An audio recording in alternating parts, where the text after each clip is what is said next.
정책부터 실물 경제와 투자까지 어려운 경제 이야기 알기 쉽게 풀어보는 시간입니다. 박종훈의 경제 한방, KBS 박종훈 기자 전화로 만나보겠습니다. 안녕하세요. 네, 안녕하세요. 네, 오늘은 미중 정상회담과 관련해서 얘기를 해주신다고 들었어요. 네네. 오는 15일 바이든 대통령과 시진핑 주석의 정상회담 지금 예정돼 있는데 지금 뭐 갈등이 한두 개가 아니다. 첨예한 갈등거리가 한두 개가 아니다. 이런 얘기가 나오더라고요. 네, 그렇죠. 사실 이 미국과 중국의 워낙 우리나라가 안보뿐만 아니라 경제적으로 의존도가 높다 보니까 두 나라의 관계가 어떻게 되느냐가 우리 경제 그리고 금융시장에 큰 영향을 미치고 있는데요. 그런데 이 미국의 정치 전문 매체인 폴리티코가 이제 15일 정도의 이 화상으로 이 조 바이든 미국 대통령하고 시진핑 중국 국가주석이 이 정상회담을 할 것이다 이렇게 보도를 했거든요. 네. 이게 이제 화상으로 진행되긴 하지만 이번 회담이 바이든 대통령이 취임한 뒤에 시진핑 주석하고 갖는 첫 양자 정상회담이다 보니까 워낙 관심이 집중되고 있는데 이게 일단 지난 10월에 스위스에서 취리 고위급 회담 당시에 이 논의가 됐다고 하고요. 예. 이게 지금 외교 안보뿐만 아니라 경제 무역 분야에서 계속해서 미중 양국이 서로 설전을 벌이면서 압박 수위를 높이고 있던 와중에 정상회담이 나오는 거기 때문에 도대체 어떤 성과가 나올 것인가, 혹시 조금이라도 진전이 있을 것인가, 세계적으로도 관심이 많고 또 우리 경제한테도 큰 영향을 미칠 거기 때문에 아마 15일 날 우리가 좀 관심을 가져봐야 될 그런 문제가 될 것 같습니다.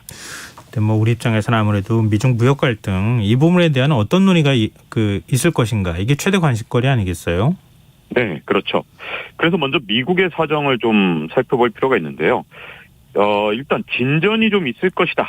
특히 미중 무역 갈등에 대해서 진전이 있을 것이라고 얘기하는 쪽에서는 미국의 경제 상황을 갖고 얘기를 많이 하는데요. 지금 소비자 물가 상승률이 6.2%를 지난 10월에 기록을 했는데 이게 31년 만에 최고치입니다. 미국에서. 그러니까 네. 물가 비상이 됐고 또 여기다가 물류 대란까지 일어나서 지금의 이제 미국의 대표적인 슈퍼마켓 같은 데 가보면 선반이 텅 비어있는 모습을 자주 볼 수 있고요. 또 이 미국에서는 이 화장지를 사재기 하는 경우가 정말 많거든요. 우리가 라면 사재기 하듯이 네. 화장지를 사재기 하는 모습이 또다시 시작이 됐습니다. 그러니까 이런 상황에서 관세를 낮추고 싶어하는 게 먼저 미국이 아니겠냐 이런 분석도 있는데, 예를 들어서 이성현 전 이 세종연구소 중국 연구센터장 같은 경우는 이 신문의 기관 칼럼에서 미국의 자국 필요에 의해서 대중국 관세를 낮출 가능성이 있다 이런 분석을 내놓기도 했는데요. 여기에 대해서 이제 항상 미국에서 보면 이 친중적인 어떤 견해를 갖고 있는 것이 대표적인 것이 바로 월가, 즉 금융계통이거든요. 그런데 예. 월가에서는 이번 정상회담에서 아주 미세한 진보라도 있을 것이다 이런 전망을 내세우고 있고요.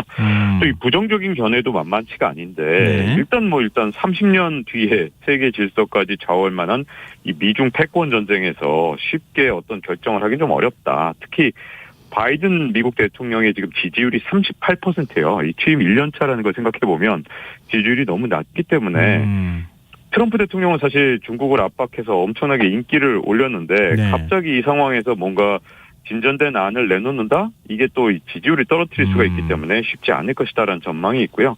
또 중국 같은 경우에도 오늘까지 열렸던 이 공산당 19기 중앙위원회 6차 전체 회의에서 내년 이 3위 연임을 위해서 시진핑 주석의 이 역사적 결의 이걸 채택하는 이 얘기가 있었는데 네. 이래 놓고서 갑자기 미국에 양보하는 모양새를 취하기도 좀 어렵기 때문에 어떻게 보면 이번에 진전된 결과가 나오기는 거의 불가능할 것이다. 그래서 양쪽 의견이 지금 맞부딪히고 있는 상황입니다. 약간 좀 부정적인 견해에 무게가 실리는 거 아닌가 좀 걱정이 되는데요. 네. 무엇보다도 중국 반도체 산업에 대한 규제, 이 부분에 혹시 변화가 있을지 관심이거든요. 그렇죠. 우리나라 수출 주력 제품이 반도체인데다가 그 수출 주력 제품의 40%를 중국에 수출하고 있기 때문에 과연 반도체 규제가 어떻게 되느냐에 따라 우리나라도 굉장히 큰 영향을 받게 되거든요. 근데 트럼프 대통령 시절에 반도체 제재를 했던 것들이 있는데 그중에서 바이든 대통령이 취임한 뒤에 단 한 개도 풀어준 게 없습니다. 거의 다 그대로 유지가 되고 있는데 그러다 보니까 중국은 지금 반도체 주요 생산 설비조차 해외에서 수입하기는 굉장히 어렵거든요. 네. 그러니까 미국 정부는 미국의 특허를 갖고 있거나 하는 모든 장비에 대해서 중국의 수출을 다 금지하고 있고 특히 제3국계인 외국 기업에 대해서도 그 압박을 하고 있는데 대표적인 게 바로 이 극자외선 EUV 장비라 그래서 초미세 공정에 꼭 필요한 장비를 만드는 네덜란드 ASML이라는 대표적인 기업이 있는데 네. 이 기업에 중국에 대해서 수출하지 마라. 이렇게 네덜란드 정부를 압박하고 있습니다. 이게 네덜란드 회사인데 이 네. 미국 회사도 아닌데 압박을 하고 있단 말이죠. 네. 근데 이게 ASML이 만드는 장비가 워낙 중요하다 보니까 이 장비를 수입하지 못하면 사실상 초미세 공정에서 중국이 신기술을 뭐 개발하거나 뭐 아니면 신산업을 만드는 거 거의 불가능한 상황이거든요. 자, 그런데 이제 중국에 또 카드가 없느냐? 중국 같은 경우는 어쨌든 트럼프 대통령 시절에 이제 올해 안에 미국의 2천억 달러 규모의 미국산 상품을 구매하겠다 이렇게 약속을 했는데 그 약속의 70%도 아직 구매를 하지 않았습니다. 제가 보기에는 이제 남은 한 달 반 정도가 남았잖아요. 이제 네. 회담을 하게 되면 15일이니까. 나머지 30%를 살기에는 조금 시간이 좀 짧다고 할 수 있는데 중국이 이런 부분들을 좀 지렛대로 이용할 수도 있고요. 그렇기 때문에 요소나 또 마그네슘 같은 주요 원자재를 수출을 좀 중단하거나 또는 일시적으로 이 수출 메커니즘을 좀 일부러 어느 정도 힘을 가시하게 해서 조금 중단한 그런 모습을 보였기 때문에 정상회담 앞서서 또 힘겨루기도 좀 있었기 때문에 지금 현재로서는 과연 이 반도체 관련해서 어떤 결정이 날 것인가 굉장히 중요한데요. 우리 입장에서는 사실은 좀 애매한데 네. 중국이 만약에 반도체 EUV 설비를 뭐 얼마든지 수입할 수 있다 그러면 우리나라 반도체 공정을 따라오는 기간이 굉장히 짧아지겠죠. 또 근데 만약에 어떤 이런 반도체 설비를 빠르게 수입을 할 수가 없으면 지금 이제 자동차 반도체라든가 이런 건 이제 중국에서 생산하는 경우가 되게 많았는데요. 이게 네. 높은 기술을 필요로 하는 게 아니기 때문에 네. 이런 반도체들의 어떤 품귀 현상, 중국에서 생산을 제때하지 못해서 그런 현상은 또 한편으로는 계속될 가능성이 있기 때문에 우리 입장에서는 이게 어느 한쪽으로 보기가 좀 어렵고 좀 어중간하게 우리한테 좀 유리하게 됐으면 하는 마음이지만 그거보다는 어떤 쪽에서는 어떻게 보면 좀 약간 극단적으로 바뀔 가능성이 좀 크기 때문에 과연 어떤 결과가 나올지 우리 반도체 산업에 중요한 결정이 좀 나올 수도 있기 때문에 역시 15일 날 정상회담이 중요할 것 같습니다. 근데 외교 문제도 좀 만만치가 않잖아요. 지금 타이완 문제는 네. 어떻게 얘기가 되는 거예요?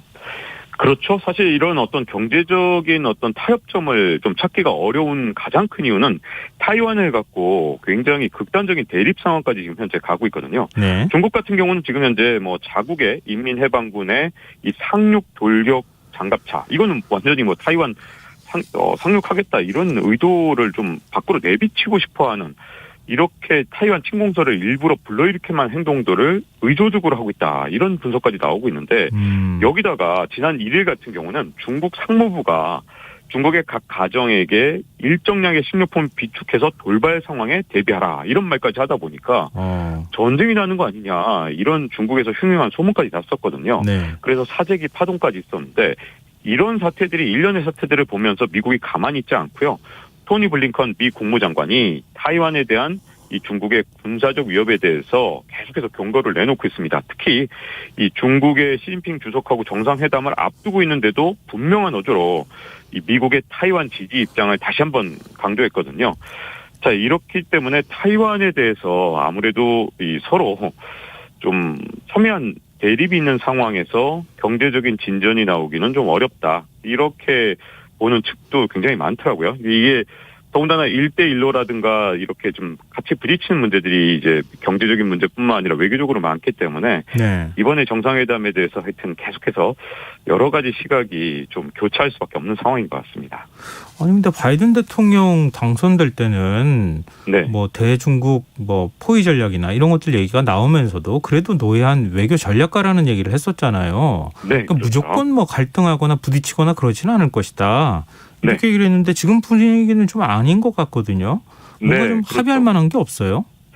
그래서 굉장히 이제 정상회담이나 아니면 여러 가지 미중 간의 갈등에 대해서 더 첨예하게 대립하는 국면으로 가지 않겠느냐 이렇게 보고 있었는데 이게 아주 깜짝 합의가 하나 나왔어요. 그게 바로 기후변화를 놓고 합의가 나왔는데 영국 글래스고에서 열리는 제26차 유엔 기후변화 협약 당사국 총회에 참석을 했던 미국과 중국 두 나라 대표가 좀 예상하지 못했던 일인데 기후변화 대응에 대해서 공동선언을 발표했거든요. 네. 사실 두 나라가 합의할 가능성이 거의 없다고 좀 보였었는데 그 이유가 온실가스 배출 2위인 중국이 굉장히 소극적인 태도를 보여서 이 기후변화에 전혀 합의나 협상에 진전이 있을 거라고 예측을 하지 못했는데 이게 폐막을 며칠 앞둔 어제 같은 경우에 중국이 전향적인 자세를 보이면서 기후변화를 역점 과제로 삼아온 미국에 협력하는 태도를 취한 겁니다. 그래서 이게 지금 정상회담을 앞두고 일종의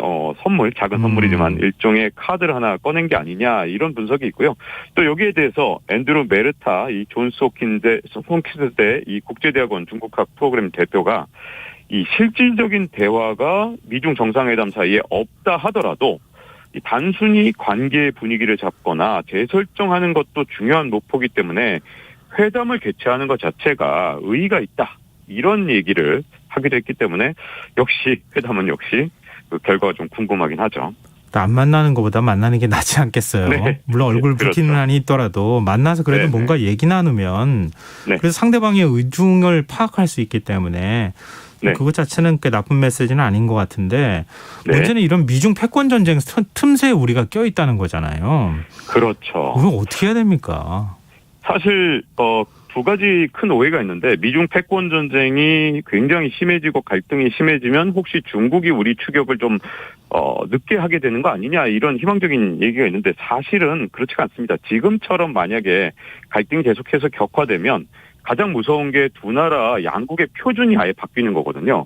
그러면 국제적 기술 표준이 바뀌게 되면 우리 입장에서는 미국에도 수출해야 되고 중국에도 수출해야 되는 입장에서 사실은 생산 설비도 양쪽으로 갖춰야 되는 네. 굉장히 안 좋은 상황이 올 수도 있거든요. 그렇기 때문에 극단적인 대립도 문제지만 또 한편은요. 만약에 미중 무역 분쟁이 좀 더 너무 심하게 또 완화가 되면 중국의 추격이 또 빨라질 수밖에 없거든요. 자, 이렇게 우리 입장에서는 어떻게 보면 미중 패권 전쟁이 어디로 갈 것이냐에 자꾸 우리 운명을 맡길 게 아니라 이제 우리가 빅테크나 아니면 빅데이터, 그다음에 인공지능에서 어떻게 보면 중국의 여러 가지 규제나 이런 것들이 최근에 강화됐기 때문에 네. 틈새가 굉장히 많이 생겼거든요. 네. 그러니까 기술과 혁신으로 양쪽 편에서 어떻게 보면 우리를 좀 잘 봐달라 이렇게 구애를 우리가 할 게 아니라 중국과 미국이 우리한테 구애를 할 수 있도록 좀 상황을 바꿀 수 있는 우리의 혁신적 노력이 좀 필요하지 않을까 하는 생각이 좀 듭니다. 네, 뭐 적대적 공생관계라는 말이 떠오르기도 하고요. 네. 무엇보다도 초격차라고 하는 표현처럼 우리가 좀 기술을 선도하면 미국과 네. 중국이 우리한테 도와달라 이렇게 얘기할 수 있으니까 우리의 노력이 네. 좀 더 필요하지 않을까 싶네요. 네, 오늘 말씀 여기서 마무리하겠습니다. 박정훈의 경제한방 지금까지 KBS 박정훈 기자였습니다. 고맙습니다. 네. 네, 감사합니다. KBS 라디오 김성원의 시사야 1부 순서는 여기서 마무리하겠습니다.